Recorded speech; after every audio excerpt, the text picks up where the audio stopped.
పెళ్ళికొడుకు ఎవరమ్మా? ఇదిగో చూసి నువ్వే చెప్పు. బాగున్నాడు. అదేంటే చూడకుండానే బాగున్నాడంటావు? బాగోకపోతే ముందు అతని బ్యాక్గ్రౌండ్, ఆస్తులు లాంటి డీటెయిల్స్ చెప్పి టెంప్ట్ చేసేవాళ్ళు కదా. సరే, అసలు అబ్బాయి ఎవరో తెలుసా? ఆ అబ్బాయి గురించి చెప్తే నువ్వు నాకు ఓకే. మళ్ళీ అదేంటే? మా నీ సెలెక్షన్ సూపర్ గా ఉంటుంది. నాన్నని చూస్తే తెలిసిపోతుంది కదా.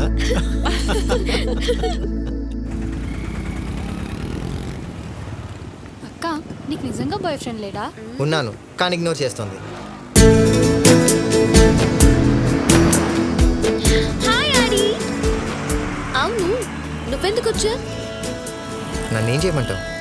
టీవీ చూస్తున్నా నువ్వే గుర్తొస్తున్నావు, సిస్టమ్ ముందున్నా నువ్వే గుర్తొస్తున్నావు. నువ్వు నాకు అస్సలు గుర్తురాంది ఎప్పుడో తెలుసా? నా పక్కనే ఉన్నప్పుడు. అందుకే వచ్చేసా. అక్క, అర్జెంట్గా ఓకే చెప్పి, చాలా ఇంట్రెస్టింగ్గా ఉన్నాడు. ఆడి, నీ మీద నాకు ఎలాంటి ఫీలింగ్ లేదు. హాలిడేస్ ఎంజాయ్ చేద్దామని వచ్చాను. ప్లీజ్ నన్ను డిస్టర్బ్ చేయకుండా హైదరాబాద్ వెళ్ళిపో. సరే. ఏంటి అంత ఈజీగా ఒప్పుకున్నావు? మరి నేను నువ్వంటే ఏం చేస్తావు? హర్ట్ అవుతాను. అందుకే వెంటనే ఒప్పుకుంది. Take care, enjoy your holidays, bye.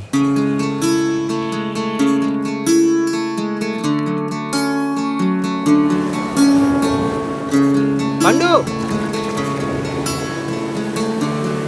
పండు నీళ్ళకి వెళ్ళొద్దమ్మా.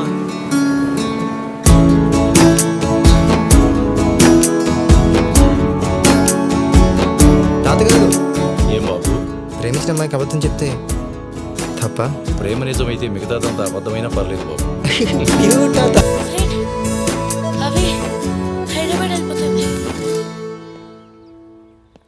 హే శాండీ, ఇక్కడ. సారీ రా, గీత తిని పాడేసిన సీతాఫల్ గింజలు ఏరుకుంటుంటే నీకు సెల్ఫ్ రెస్పెక్ట్ లేదనుకున్నాను. లవ్లో పడ్డాక సెల్ఫే లేదు, ఇంకా రెస్పెక్ట్ ఏముంటుంది బ్రో? మనం కలెక్ట్ చేసేది థింగ్స్ని కాదు, మెమరీస్ని. బయట నుంచి చూసే వాళ్ళకి తెలియదు, కానీ నాకు తెలిసింది. కలెక్ట్ చేస్తుంటే అందులో ఎంత కిక్ ఉంటుందో. So bro, thanks man, and a small gift for you.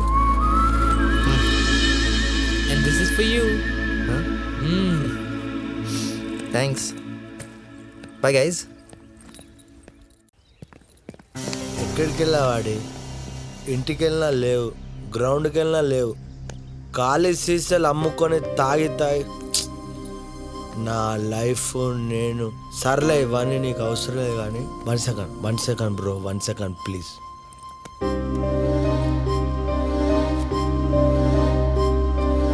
Bill నీది కాబట్టి కాస్ట్లీ మంది అవుతున్నా.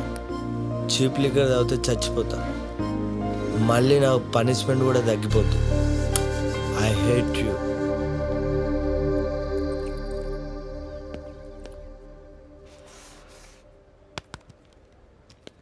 హే, ఏంటిది? Thanks box. ఫీలింగ్స్ కి షేప్ క్రియేట్ చేసావన్నమాట. Nice idea. దేనికి థ్యాంక్స్? ఇప్పుడు నేను చెప్పబోయే ప్రపోజల్కి నువ్వు ఓకే చెప్తావు, అందుకే. ముందు ప్రపోజల్ ఏంటో చెప్పు. మన ఇద్దరం ఫ్రెండ్స్లా ఉందామా? ఇప్పుడు నిజం చెప్పు. సరే, నిజం చెప్తాను. నేను ఎలాగో నీకు నచ్చట్లేదు కదా, నీకు నచ్చేవాడు ఎలా ఉంటాడో తెలుసుకోవాలని క్యూరియాసిటీ స్టార్ట్ అయింది.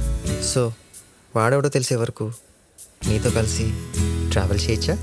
యాక్చువల్గా అయితే నువ్వు చెప్పాలి, బట్ వైజాగ్లో నేను చెప్పగానే నన్ను ఇరిటేట్ చేయకుండా వెళ్ళిపోయావు కదా, అందుకని ఎస్ చెప్తున్నాను. వెళ్ళిపోలేదు, నీకు కనిపించకుండా అక్కడే ఉన్నాను. ఏయ్, ఇప్పుడు నేను చెప్పిన అబద్ధాన్ని యాక్సెప్ట్ చేసావు, నిజాన్ని ఎందుకు యాక్సెప్ట్ చేయవు?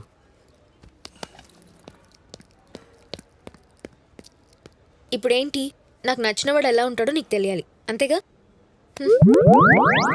Over in the rainbow, you know it's over when I come at you like a soldier.